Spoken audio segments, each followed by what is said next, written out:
지난 주일에는요, 솔로몬이 하나님께서 주신 지혜하고 또 주신 모든 귀한 것들을 가지고 총동원해서 성전을 짓게 되었다라는 내용까지를 살펴보았습니다. 오늘 본문에도 나오지만요, 솔로몬은 이 성전을 왕이 앉은 지 4년째 되던 해 둘째 달에 짓기 시작했는데요, 상당히 이른 시기부터 왕이 앉고 나서 이른 시기부터 일을 시작했던 것을 보면 이 솔로몬이 성전 짓는 일을 굉장히 원하고 있었고 중요하게 생각하고 있었다라는 것을 알게 돼요. 그런 점에서 보면 이 솔로몬은 굉장히 지혜로운 사람이었던 것 같습니다. 잠언 9장 10절은요, 여호와를 경외하는 것이 지혜의 근본이요 거룩한 신자를 아는 것이 명철이니라 라고 말씀하고 있는데요, 솔로몬이 이렇게 먼저 솔로몬의 성전을 짓기 시작을 했고 그 일에 집중했다라는 것은 그가 그만큼 하나님을 경외했었고 또 하나님을 예배하며 섬기는 일을 귀하게 생각했다라는 그런 뜻이 되기 때문입니다. 그런 점에서 솔로몬은 그저 지혜로운 사람이었을 뿐만이 아니라 자신이 가진 지혜를 가장 지혜롭게 사용한 그런 사람이었죠. 하나님께서 주신 지혜를 하나님을 경외하는 일에 사용했기 때문입니다. 성도 여러분, 이 세상 최고의 지혜가 무엇인가요? 그것은 바로 하나님을 경외하는 것입니다. 하나님을 인생의 제일 앞자리에 놓을 줄 아는 게 가장 큰 지혜예요. 왜요? 하나님이 모든 만물의 꼭대기에 계실 때 세상도 그렇고 그 인생도 그렇고 바르게 질서 잡혀지고 순서가 잡혀지기 때문이죠. 그 첫 번째 단추가 잘못 끼워지면 계속해서 단추들은 잘못 끼워지게 되기 때문입니다. 여러분, 하나님 귀한 줄 알고 하나님을 인생의 우선순위에 맨 처음에 놓는 것이 최고의 지혜입니다. 그 일의 시작과 핵심이 바로 성전을 세우는 거죠.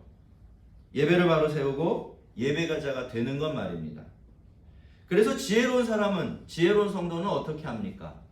무엇보다도 예배부터 바로 세우려고 애쓰죠. 거기에 우선적으로 집중할 줄 압니다. 그래서 지혜로운 사람들은요, 지혜로 말미암아 네 날이 더 많아질 것이요 네 생명의 해가 더하리라 라는 하나님의 축복도 덤으로 받게 되어집니다. 5장에서 이렇게 성전을 지을 준비를 마친 다음에 이제 6장에 들어와서는 드디어 성전 건축이 시작이 되고 있는데요, 1절 말씀은 그 일을 이렇게 요약을 하고 있습니다. 이스라엘 자손이 애굽 땅에서 나온 지 480년이요 솔로몬이 이스라엘의 왕이 된 지 4년 10월 둘째 달에 솔로몬이 여호와를 위하여 성전 건축 짓기를 시작하니라. 역사적인 순간입니다, 여러분. 하나님께서 이스라엘 백성들을 애굽에서 건져내신 것은요, 그들을 하나님을 예배하는 예배자의 나라로 만들기 위한 것이었습니다. 그래서 이스라엘 백성들이 애굽에서 나온 다음에 하나님은 언약을 통해서 그들과의 관계를 새롭게 확립하신 다음에 곧바로 그 증거로 성막부터 짓게 하십니다. 광야에 살면서 여러분 늘 이리저리 움직여 다녀야 돼요. 그럴 때마다 어떻게 해야 됩니까? 이 성막을 폈다가 걷었다가 해야 돼요. 그리고요, 이 성막이라는 것은 함부로 움직일 수도 없는 거죠. 아주 조심스럽게 조심해서 한 발짝 한 발짝 그렇게 움직여 가야 하는 그런 것이었습니다. 그러니 이 성막을 가지고 성막을 지니고 광야에 산다는 것이 얼마나 번거롭고 까다로운 일이 되었을까요? 하나님도 그걸 아셨겠지요. 그렇지만 하나님은 그럼에도 불구하고 너희가 나를 위해서 성막을 지어라 라고 말씀하신 겁니다. 왜 그렇습니까? 그 성막을 통해서 살고 움직여가면서 하나님 여호와를 예배하는 여호와의 백성들임을 그들 스스로가 잊지 않도록 해주시기 위한 것이었습니다. 자, 그런데 여러분, 그렇게 본격적으로 하나님을 예배하는 사람들로 부름받은 지 480년이 지났는데도요, 그들에는 아직도 성전이 없었습니다. 성막만 있었죠. 오랜 세월을 이스라엘 백성들은 그러니까 고정된 예배 장소가 없이 살아갔던 겁니다. 자, 그러면 왜 고정된 예배 장소인 성전을 지으라고 하나님께서 말씀하지 않으셨을까요? 그 이유는 아직은 이스라엘 백성들의 삶의 장소가 고정되기 이전이었기 때문에 그렇습니다. 근데 이제 이스라엘 백성들이 다윗 시대를 거치면서요, 하나님께서 약속하셨던 가나안 땅 전체를 차지하게 되었습니다. 드디어 이스라엘 백성들은 고정된 삶의 터전을 가지게 된 것이고요. 그래서 이제 그들에게 하나님은 성전이라는 고정된 예배 처소를 주신 것입니다. 그래서 여러분, 성전을 짓는다는 것은요, 더 이상 방황하지 않겠다 그런 뜻입니다. 방황할 필요가 없다 그런 뜻이에요. 하나님께서 주신 약속의 땅에서 하나님만 예배하는 백성으로 살겠다라는 뜻이고요. 그래도 된다라는 그런 뜻입니다. 이스라엘 백성들이 성전을 짓는 일 속에서는 이런 의미, 은혜가 숨겨져 있었던 겁니다. 성도 여러분, 우리에게는 고정된 예배의 장소가 있습니까? 없어서 묻는 게 아니에요. 있잖아요. 예, 어디죠? 예, 바로 이곳이, 지금 이곳이 하나님께서 우리에게 주신 고정된 예배 장소입니다. 대구시 수성구 달곡벌대로 3008 광영교회 예배당, 그리고 여기 모인 저와 여러분들 말입니다. 이곳이 바로 우리의 성전이고 하나님께서 우리에게 정해주신 고정된 예배 처소입니다. 맞습니까? 자, 그런데 여러분 한번 생각해 보시겠습니까? 만약에요, 이렇게 늘 광영교회 예배당은 여기에 있고 공동체는 여기에 있지만 여러분의 삶이 불안정하다면 어떻게 될까요? 1년이 멀다 하고 이리저리 이사를 다녀야 돼요. 또 그게 아니면 피치 못하게 주일에도 쉴 수가 없이 일을 해야 합니다. 그런 상황이 있을 수 있는 거예요. 그리고 몸이 아파서 오고 싶어도 올 수가 없어요. 자, 그렇다면 과연 우리의 예배 처소는 고정될 수 있을까요? 이렇게 매주에 사랑하는 교우들과 내 가족처럼 편안하게 친밀한 사람들과 함께 하나님을 예배할 수가 있겠습니까? 아마 아무리 그렇게 하고 싶어도 그렇게 할 수가 없겠죠. 그리고 그렇게 되면 우리의 삶도 그렇고 우리 영혼도 그렇고 늘 고정되지 못한 붕 뜬 상태로 마치 부평초 같은 그런 상태가 될 것입니다. 그래서 여러분, 우리가 이렇게 고정된 성전을 가지고 있다는 것, 그러니까 매주일 같은 시간 같은 장소에 모여서 하나님을 예배할 수 있다는 것, 이 단순하고 아무것도 아닌 평범해 보이는 일 뒤에는요, 하나님의 크신 은혜가 놓여 있는 겁니다. 그것은 지금 우리가 그렇게 하나님께서 우리의 삶을 붙들어주고 계시고 그 어느 것 하나 삐끗하지 않고 흔들리지 않게 하시는 모든 은혜를 빈틈없이 받아 누리고 있다는 그런 뜻이기 때문입니다. 우리가 이렇게 함께 예배를 드리고 있다는 것이 우리가 이미 구속받은 하나님의 백성이 되어서 약속의 땅에 들어와 있다라는 증거가 되는 것입니다. 심지어 여러분, 하나님은요, 지금 무엇까지 우리를 지켜주고 계세요? 무엇까지 고정시켜 놓고 계세요? 우리의 예배드리는 마음까지. 여러분, 하나님이 여러분에게 예배드리고자 하는 마음을 주시지 않으셨다면 아마 여기 안 계실 겁니다. 그죠? 다른 곳에 계시겠죠. 급한 일 쫓아서, 황급한 일 쫓아서 아마 다른 곳에 계실 겁니다. 그렇지 않더라도 마음 자체가 생기지 않으면 주님을 예배할 수가 없잖아요. 근데 우리가 이렇게 예배 자리에 나올 마음이 있었고 예배 자리에 나와서 그래도 하나님께 집중하며 예배를 드리고 있다는 사실은 하나님께서 우리의 삶뿐만이 아니라 우리의 마음과 생각까지도 고정시켜 주고 계시다라는 그런 뜻입니다. 여러분, 세상에 그렇지 않은 교회가 없고 사실 그렇지 않은 성도들이 별로 없기 때문에 우리가 이 모든 일들의 은혜됨을 찾고 있게 되지만요, 사실 지금 이 시간에도 이렇게 성도들이 함께 한 자리에 모여서 예배를 드리는 이 자리를 간절히 사모하는 사람들이 얼마든지 있습니다.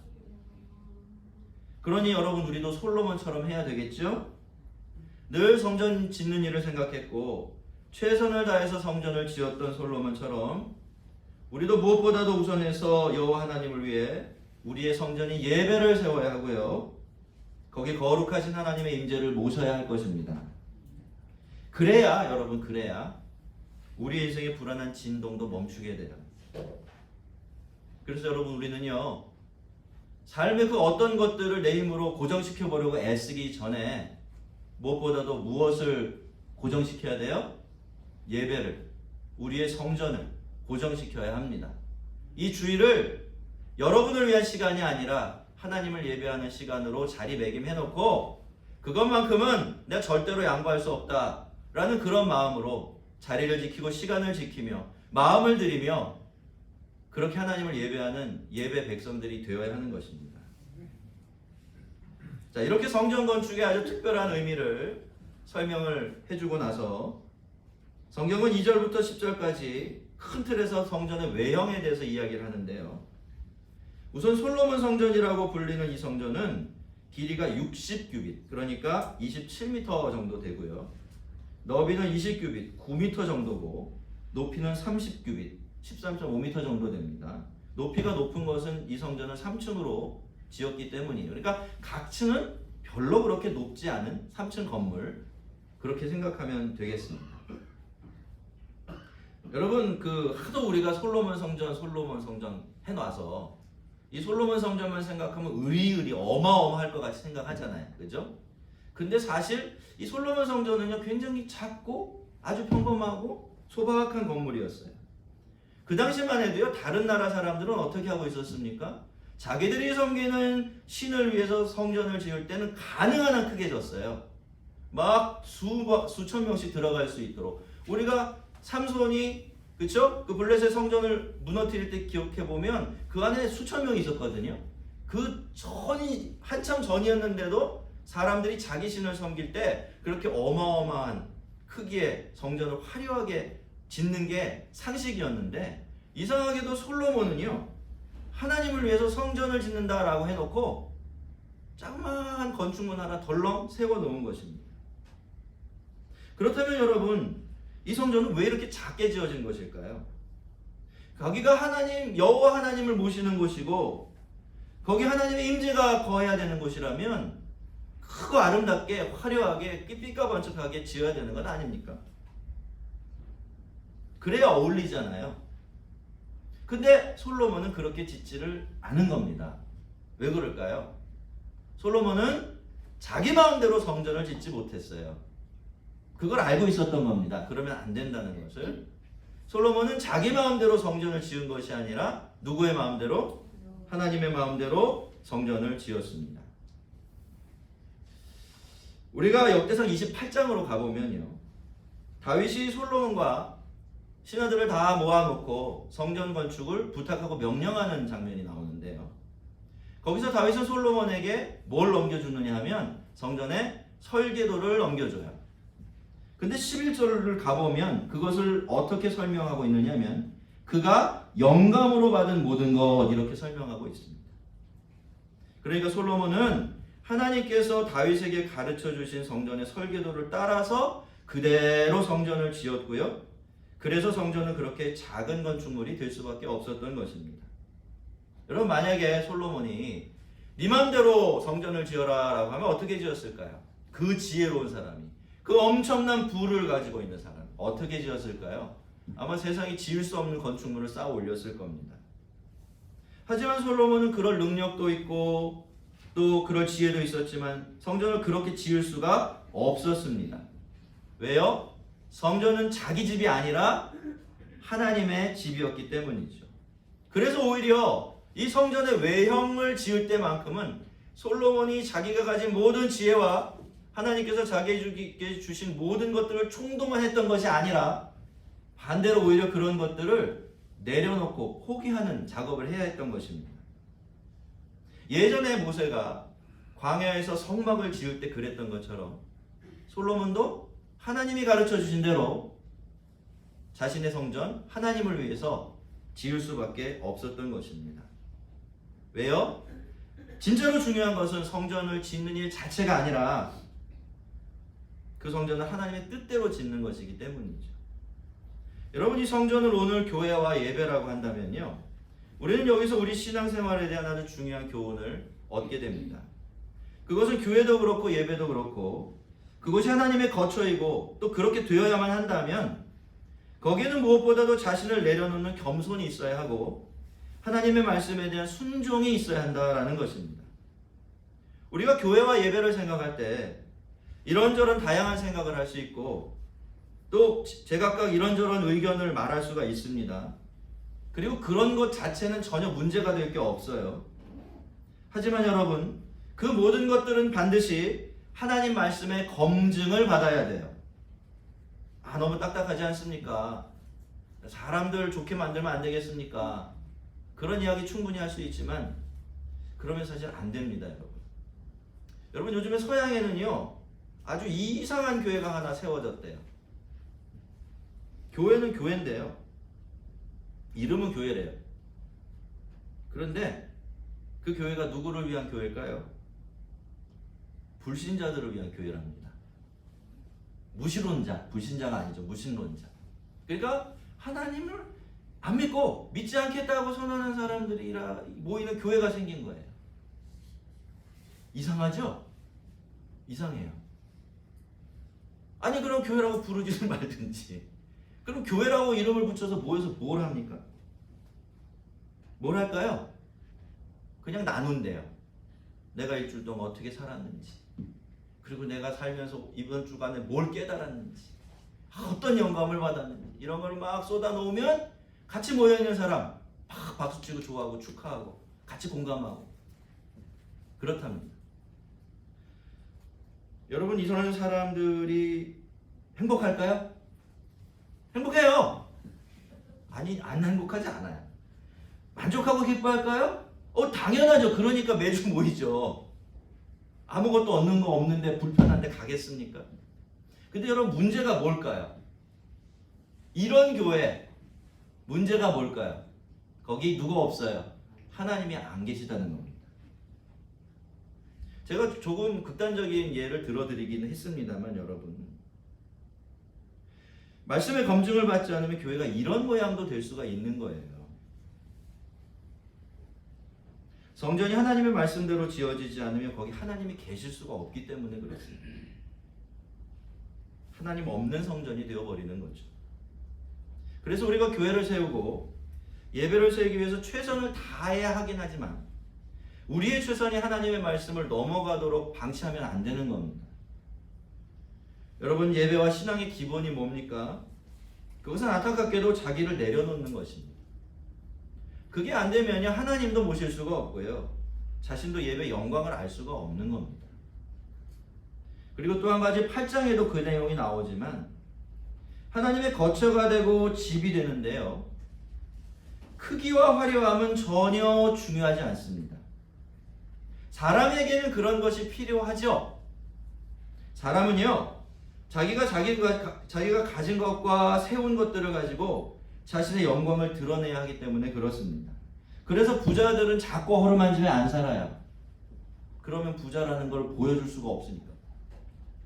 사업을 하는 사람들은 작은 차를 못 타요. 작은 차 타고 다니면 무시당하니까. 그게 인간입니다. 근데 여러분, 하나님은 아닙니다. 이 세상에 하나님보다 영광스러운 분은 있나요, 없나요? 없습니다. 그분 자체가 영광이에요.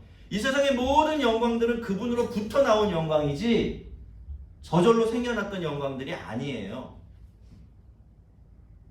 그래서 하나님은요, 굳이 당신의 영광을 크고 화려한 어떤 것에 의지해서 드러내고 증명해 볼 필요가 없는 겁니다. 온 세상 영광을 다 합쳐도 하나님의 영광의 발끝에도 못 미칠 정도로, 태양 앞에 촛불 같을 정도로 그렇게 형편없기 때문이죠. 무엇을 가리켜서요, 이게 하나님의 영광이야, 여기 하나님의 영광이 있어라고 이야기하는 순간 어떻게 되나요? 바로 그것 때문에 하나님의 영광은 축소되고 가리워질 수밖에 없는 거지요. 그것이 아무리 크고 화려한 성전이라도 마찬가지입니다. 실제로 이 함정에 빠졌었잖아요, 이스라엘 백성들이. 그죠? 예수님 시대에. 성전만 보면 자랑자랑을 했어요. 저 보라고 얼마나 그게 하나님의 영광이고 거기 하나님의 이름이 있다고 생각을 했던 거예요. 근데 예수님이 뭐라고 그러셨어요? 그러는 사람의 면전에다 대고 내가 그거 허물어 버릴 거야. 저 보이는 성전을 허물어 버리고 사흘 만에 나라는 성전을, 진짜 성전을 다시 세울 거야 라고 말씀을 하셨던 것입니다. 그래서 여러분, 예수님이 교회를 향해서 뭐라고 말씀하셨나요? 내 이름으로 두세 사람이 모인 곳에 나도 그들과 함께 할 것이다 라고 말씀하셨어요. 여러분, 이게 뭔 줄 아십니까? 요 말이 이게 교회가 뭔지를 나타내는 예수님의 정의예요. 예수님 뭐라고 말씀하시는 겁니까? 하나님의 임재가 거하고 내가 그 안에 거하는 데는 크기와 숫자가 전혀 상관이 없다는 겁니다. 문제가 뭐라는 거예요? 내 이름으로 모인 사람들이 있느냐. 그래서 그들 가운데 내가 있느냐 없느냐, 그게 중요한 것이지, 그게 교회 됨의 본질이지, 솔로몬 성전이 반드시 크고 화려하게 지어져야만 하는 것은 아니다라는 말씀입니다. 자, 그래서 여러분, 솔로몬 성전은요, 역설적으로 하나님의 말씀을 따라서 아주 작고 소박하게 지어질 수밖에 없었어요. 솔로몬 성전이 충분히 작지 않으면 하나님의 크신 영광을 제대로 드러낼 수가 없었기 때문입니다. 자, 이렇게 해서 성전의 외장 공사가 하나님께서 주신 성전의 설계도대로 잘 마무리되었어요. 그러면 하나님이 이를 기뻐하셨을까요? 기뻐하셨습니다. 아주 기뻐하셨어요. 여러분이 어떤 건축업자에게 내 집을 지어달라고 부탁을 했는데 이 사람이 어떻게 내 마음과 생각까지 다 해서 완벽하게 집을 내 마음에 쏙 들게 지어놓은 겁니다. 여러분, 좋겠어요? 안 좋겠어요? 너무 좋죠? 내가 거해야 될 곳인데 내 마음에 쏙 들게 지어놨으니까 얼마나 좋습니까? 그래서 하나님께서 솔로몬을 찾아와서 말씀을 주셨어요. 아주 복된 약속을 주신 겁니다. 근데 그것은 엄청난 축복인 동시에 또한 중요한 주의사항이기도 했어요. 하나님의 약속은 이랬습니다. 네가 지금 이 성전을 건축하니 네가 만일 내 법도에 따르며 내 율례를 행하며 내 모든 계명을 지켜 그대로 행하면 내가 네 아버지 다윗에게 한 말을 너에게 확실히 이룰 것이요 내가 또한 이스라엘 자손 가운데 거하며 그 백성 이스라엘을 버리지 아니하리라. 할렐루야. 여러분, 우선 하나님은요, 솔로몬이 하나님을 위해서 성전을 지으려고 했고 또 그렇게 하나님의 말씀대로 성전을 지어낸 것에 대해서 많이 칭찬해 주셨어요. 그렇기 때문에 그 뒤에 나오는 복들이 나올 수가 있는 것이겠죠. 솔로몬은요, 충분히 그럴 수 있었습니다. 그 성전을 지어서 다른 나라들처럼 자기 힘을 과시하고 정치적으로 이용할 수도 있었어요. 근데 그렇게 하지 않았던 겁니다. 자기를 겸손하게 내려놓고 하나님의 뜻대로 하나님의 집을 지어드렸으니까 하나님이 너무너무 기뻐하셨던 것이죠. 그래서 하나님께서는 솔로몬에게 복을 주시겠다고 약속을 주셨는데 그 복은 정말 엄청난 것이었습니다. 첫째, 내가 너를 통해서 너의 왕조가 영원히 계속되게 할 거야 라고 약속하신 거예요. 두 번째, 또 너를 통해서 이스라엘 나라를 내가 영원히 지켜줄 거야 라고 약속하신 거예요. 대단한 거죠? 엄청난 겁니다. 아마 솔로몬이 바랬던 모든 복의 총체가 바로 이 두 마디로 요약이 될 거예요. 근데 여러분, 그렇다고 해서 하나님께서 이렇게 말씀하신 게 아니었던 거예요. 너는 네 마음대로 살아. 너는 네 하고 싶은 대로 해. 네가 어떻게 하든지 나는 이렇게 할 거야. 이런 식으로 말씀하질 않으셨다라는 겁니다. 그래서 하나님의 약속에는 아주 중요한 단서, 조건이 하나 붙어 있었죠. 그게 뭡니까? 네가 만일 내 법도를 따르며 율례를 행하며 내 모든 계명을 지켜 그대로 행하면 이라는 조건이었어요. 이런 조건 붙여주지 마시지. 그냥 복만 약속해 주시지.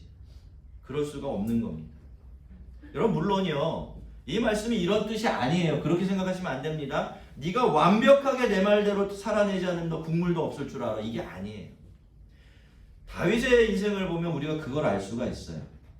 다윗이 실수를 했나요? 안 했나요? 실수를 많이 했어요. 큰 잘못을 저질렀나요? 안 저질렀나요? 큰 잘못도 많이 질렀어요. 근데 왜 하나님은 다윗에게 복을 주시고 약속을 지키셨나요? 물론 그것 때문에 된통 혼나기도 했지만, 그죠? 이유는 그겁니다. 다윗은 방향을 바꾼 적이 없어요. 다윗은 자기가 하나님을 향해 나아가는 그 방향을 바꾼 적이 없었던 겁니다. 부족했어요. 실수도 많았어요. 죄도 많이 지었어요. 우리들보다 훨씬 더 못한 인생을 살았을지도 몰라요.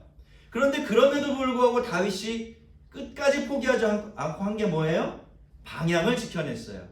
하나님의 말씀, 하나님의 와의 약속, 이런 거 하나님 앞에서 신실하게 지켜내려고 넘어지고 쓰러지면서도 계속 다시 일어나서 그 길을 간 것이죠. 하나님께서 솔로몬에게 요구하시는 것, 그리고 오늘 하나님을 예배하는 우리에게 요구하시는 것도 그것입니다. 포기하지 말라는 거예요. 그만두지 말고 무관심해지지 말라는 겁니다. 실수하고 넘어지고 쓰러지고 죄 지어도 괜찮다. 그러나 내 백성으로 사는 일만큼은 절대로 포기하지 말아라. 이렇게 말씀하고 계시는 겁니다. 왜 그렇습니까? 그래야 하나님께서 그들과 함께 할 수가 있어요. 그들이 하나님의 백성이니까요. 그래야 하나님께서 그들에게 하나님 마음껏 사랑해 주시고 복 주실 수가 있는 겁니다. 그렇죠? 보세요.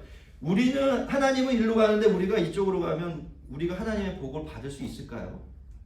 이건 불가능한 일입니다, 여러분. 착각하면 안 돼요. 우리가 실수로 그럴 수는 있어요. 한 번씩, 두 번씩. 그죠? 근데 우리가 가는 삶의 방향 자체가 그쪽을 향하고 있으면 하나님은 저리로 가고 계시기 때문에 우리를 마음껏 사랑해 주실 수도 없고 우리를 마음껏 복 주실 수도 없는 것입니다. 성도 여러분, 하나님을 섬기는 신앙과 우상을 섬기는 신앙의 근본적인 다른 점이 무엇일까요? 우상 숭배는요, 성전을 짓기만 하면 돼요. 그런데 하나님을 섬기는 신앙은 성전을 지었기 때문에 그 사람도 성전을 지은 자 도와줘야 되는 거예요. 그것이 둘 사이에 존재하는 가장 큰 차이점입니다.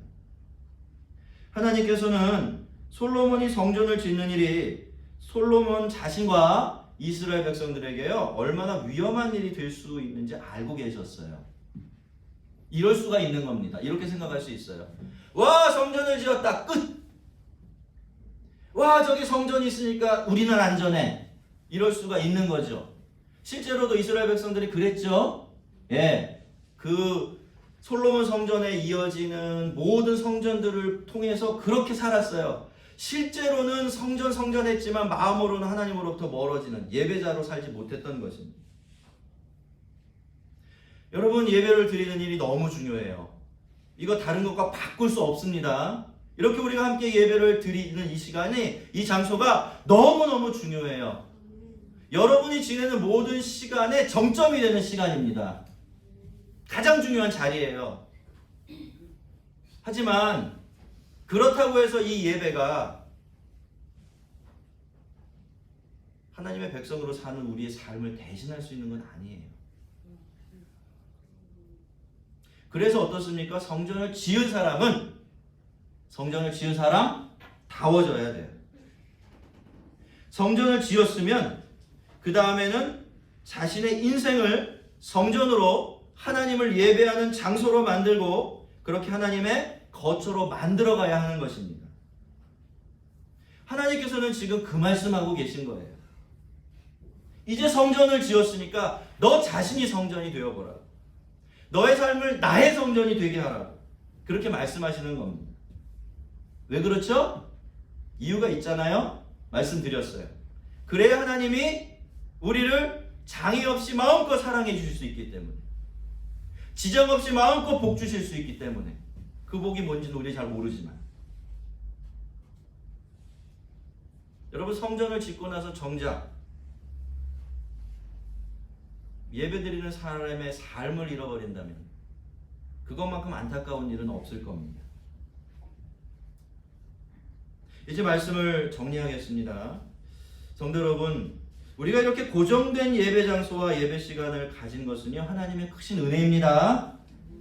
예배 장소가 고정되어 있다는 건 무슨 뜻이라고요? 우리의 삶이 그만큼 든든하게 받침되고 있다는 뜻이에요. 하나님이 우리의 시간, 우리가 거하는 장소, 우리의 건강, 우리의 마음, 삶의 여건까지 구석구석 흔들림이 없이 딱 붙들고 계시기 때문에 우리가 정해진 장소, 정해진 시간에 하나님 앞에 나가서 함께 예배를 드릴 수 있는 거죠. 자, 그렇다면 우리가 예배를 드리러 이렇게 오늘처럼 나올 때마다 우리는 함께 무슨 사실을 확인해야 될까요? 아, 그렇구나. 그리고 내가 사랑하는 나의 지체들이 이렇게 하나님의 지켜주시고 함께 하시는 그 든든한 보호와 은혜 가운데 지금도 거하고 살아가고 있구나. 이 사실을 확인해야 돼요. 여러분, 예배를 장소에 들어와서 여러분의 자리에 앉아서 예배를 위해서 잠시 동안 기도하실 때 그 기도를 잊지 마세요. 하나님, 오늘도 내가 예배 자리에 와서 하나님을 이 시간에 예배하며 예배 전에 기도할 수 있게 하신 것은 하나님의 나의 모든 것들을 하나님께서 지켜주시고 붙들어 주신 덕분입니다 라고 고백하세요. 그렇게 기도로 시작을 하세요. 그러면 아마 여러분의 예배가 달라지고, 예배가 달라지면 삶도 달라지게 될 것입니다. 여러분, 우리의 인생은요, 하나님의 임재를 담아내는 그릇이 되어야 돼요. 그게 우리의 영광이고 우리의 복입니다. 예배를 드렸으니까 끝! 아니라 예배를 드렸으니까 나는 이제 예배의 삶을 살자로 가야 해요.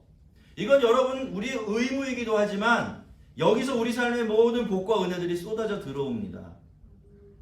여러분 생각해 보세요.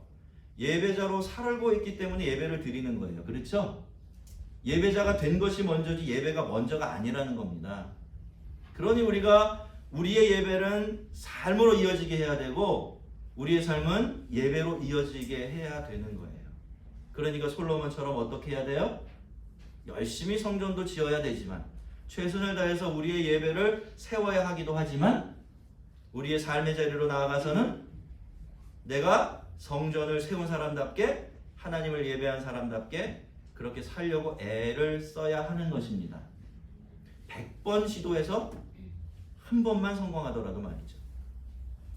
그러면 오늘 성전해 주신 하나님의 약속은 저와 여러분을 위한 약속이 될 것입니다.